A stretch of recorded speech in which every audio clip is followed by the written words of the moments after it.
On March 28th, the second trailer for the joint Sony Pictures and Marvel Studios venture Spider-Man Homecoming was released online, after being premiered at CinemaCon. Normally, you would expect a trailer release such as this to garner loads of excitement and dominate the next news cycle. Instead, the release of the trailer was marred by some comments made by Sony's appointed Spider-Man Homecoming overseer, Amy Pascal. One of the things that I think is so amazing about this experience is that you don't have studios deciding to work together to make a film very often. In fact, it may never happen again after we do the sequel. Instead of fans being excited about the trailer and the movie, Pascal's comments made fans who follow this stuff worry that Sony might actually pull Spider-Man out of the MCU after the current contract is up. Instead of the trailer breaking records, that's what made the headlines. In this video, I'll go through what we know of the Spider-Man deal between Marvel Studios and Sony Pictures, Sony's plan for their own shared Spider-Man universe, what this could mean for the future of Spider-Man on film, and finally, if there is anything we as fans can do about all this. We have previously covered Spider-Man's cinematic history here at Midnight's Edge, including the deal with Sony, in more detail than you'll find anywhere else. Check those videos out, but to briefly recap, Sony's epic plans for their shared Spider-Man cinematic universe went up in smoke when The Amazing Spider-Man 2 underperformed. After months of speculation and denials, the Marvel and Sony deal over joint custody of Spider-Man was announced on February 9th of 2015.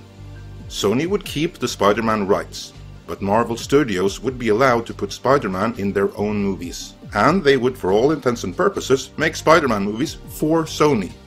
Marvel would pay all the cost and reap all the proceeds for their movies, while Sony would pay all the costs and reap all the proceeds of theirs. It was a good deal all around. Marvel got to put Spider-Man in the MCU where he belongs, and Sony could sit back while Marvel revived the brand and made Spider-Man movies for them. Tom Holland was cast as the new Spider-Man and contracted to do 6 movies, 3 for Marvel Studios, 3 for Sony Pictures. After these movies, the deal would have to be extended, which no one at the time doubted it would be, because it seemed like the perfect business deal, one in which everyone wins. Fans win, Marvel wins, and above all, Sony wins. So leave it to Sony to put it all at risk. From the leaked Sony emails, we learned that Sony had countless movies at various stages in development for their shared Spider-Man universe.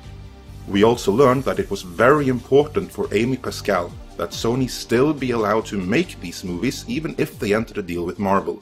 This especially went for her female-centric villain team-up movie Glass Ceiling that she wanted Paul Feig to direct.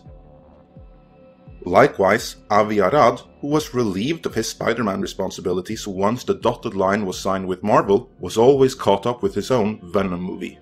Of course, it only makes sense for a fledgling company like Sony Pictures to want to make more movies based on the Spider-Man IP. As such, it would make perfect business sense for them to seek Marvel's input about such spin-off movies, and secure Marvel's aid in making sure that the movies are as good as they possibly can be, and that they work as standalone movies while still fitting in with the larger MCU. What does not make business sense, at least not outside the confines of the heads of people who fail to see the bigger picture, is to strike out and go at it alone. Making a third cinematic Marvel universe, one based around Spider-Man spin-offs to compete with the proper Marvel Cinematic Universe, and the X-Men universe, and the DC Extended Universe if you include comic book movies at large, will do nothing but foster audience confusion and harm all comic book movies. Yet, this is the route taken by Sony. On March 16th, they formally announced a Venom movie which wouldn't be part of the Marvel Cinematic Universe. And 1 week later, they announced a Silver Sable Black Cat movie, which is actually Amy Pascal's passion project Glass Ceiling under another placeholder name. It also won't be part of the Marvel Cinematic Universe, but it will share continuity with the Venom solo movie. By all accounts, both of these movies, especially Venom, will be rushed like there is no tomorrow. I said earlier that Tom Holland was contracted to do 6 Spider-Man appearances, 3 for Marvel Studios and 3 for Sony. The 3 Marvel Studio appearances are Captain America Civil War and Infinity Wars Parts 1 and 2. But we have also learned that the deal between Marvel and Sony is only for 5 movies, the 3 already mentioned for Marvel, as well as Spider-Man Homecoming and its sequel. But then the deal with Marvel is up.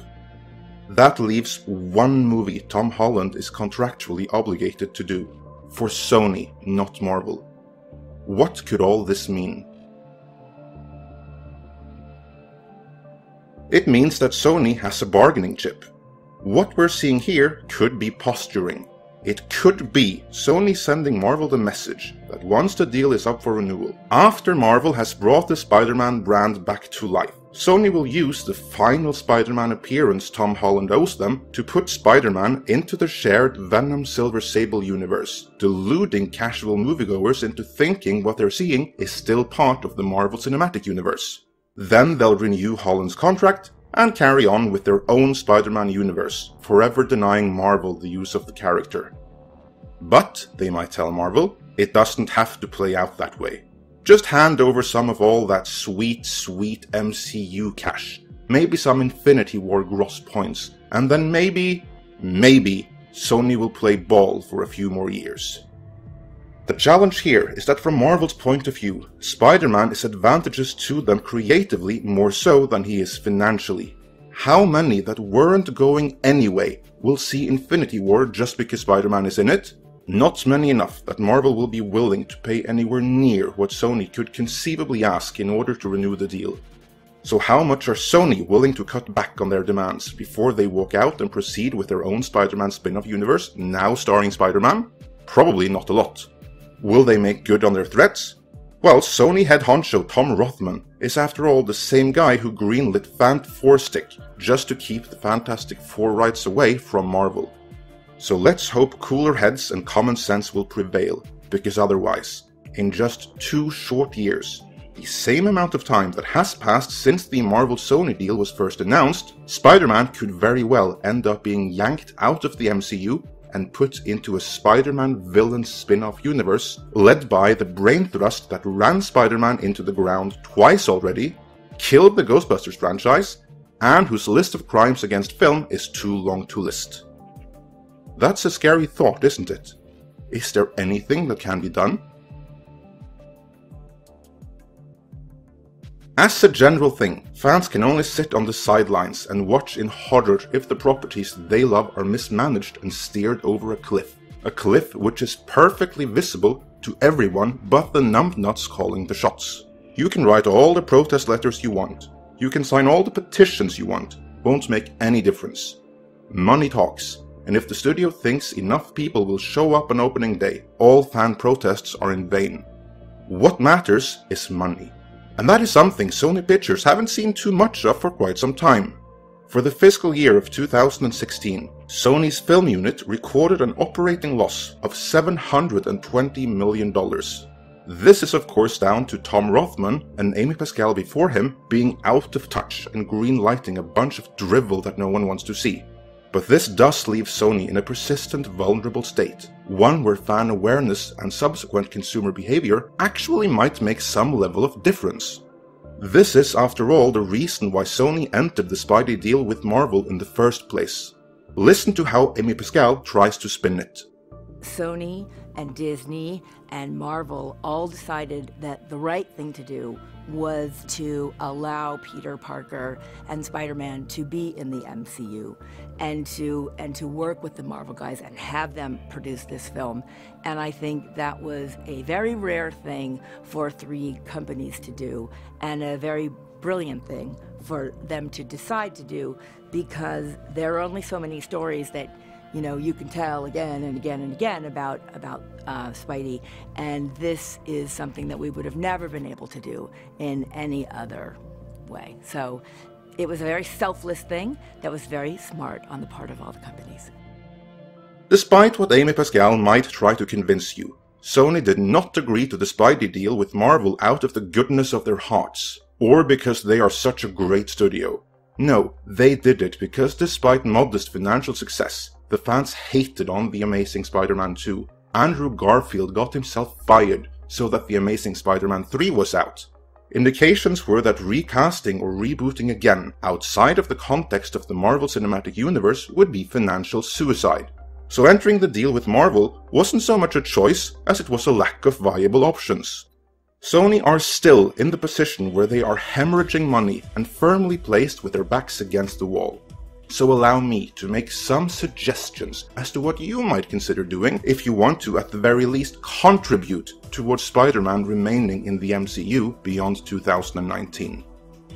Outgoing Sony Entertainment CEO Michael Linton hired Tom Rothman to write the Sony Pictures ship, and to this end, The Hollywood Reporter let us know that Sony are projecting that the film division will see a profit of $350 million for the current fiscal year. And I happen to think that the current and the next fiscal year are going to make all the difference in the world here. And this is where you all actually can contribute to leaving at the very least a dent. Because at the level Sony currently are, dents add up and matter. The key point here is that in a situation where the Marvel deal has been successful for Sony, but Sony's own movies haven't, not renewing the Marvel deal is going to be very difficult to justify to the Sony board of directors. What does this mean, and what can we as paying audience members who vote with our movie tickets do? First of all, Spider-Man Homecoming has to be a hit, so be sure to see that in its opening weekend and bring some friends with you. Outside of Spider-Man Homecoming, the most important Sony movies coming the rest of the year are the Emoji Movie, Jumanji, and The Dark Tower. Maybe consider not paying to see them? And if you really have to see one or more of them, then at least don't pay to see them opening weekend. However, the single biggest blow to Sony's threats of not renewing the deal would of course be if Venom pulled the Fan4 stick and bombed, as that would deprive Sony of their prime bargaining chip, namely a successful competing Marvel universe. Sony will no doubt try to sell that movie as another Deadpool, and heavily push the Marvel angle, trying to delude the audience into thinking it's a Marvel movie. But you know better. You know what's at stake. Tell your friends who don't follow this stuff the way you do that no, Venom isn't a Marvel movie, and if they pay to see it, they actually contribute to Spider-Man being taken out of the MCU, due to the house of cards that is studio politics. Shout it from the rooftops, and let the casual fans and general audience know, so they can make a better informed decision on whether or not they wish to support what Sony is doing. If Sony movies outside of Spider-Man Homecoming keep on underperforming the way they have till now, and Venom outright flops, Sony will have every reason to want to see the Marvel deal continue, whether it's this management regime or the next one. We will discuss this in far more detail in the upcoming Spider-Man Roundtable discussion, coming your way very soon. Till then, let me know your take on all of this in the comments. If you like this video, please hit that subscribe button. Join us for spin-free news and analysis of the happenings and corporate politics behind the scenes of your favorite genre movies, as well as explorations of your favorite characters and their backgrounds and context here at Midnight's Edge.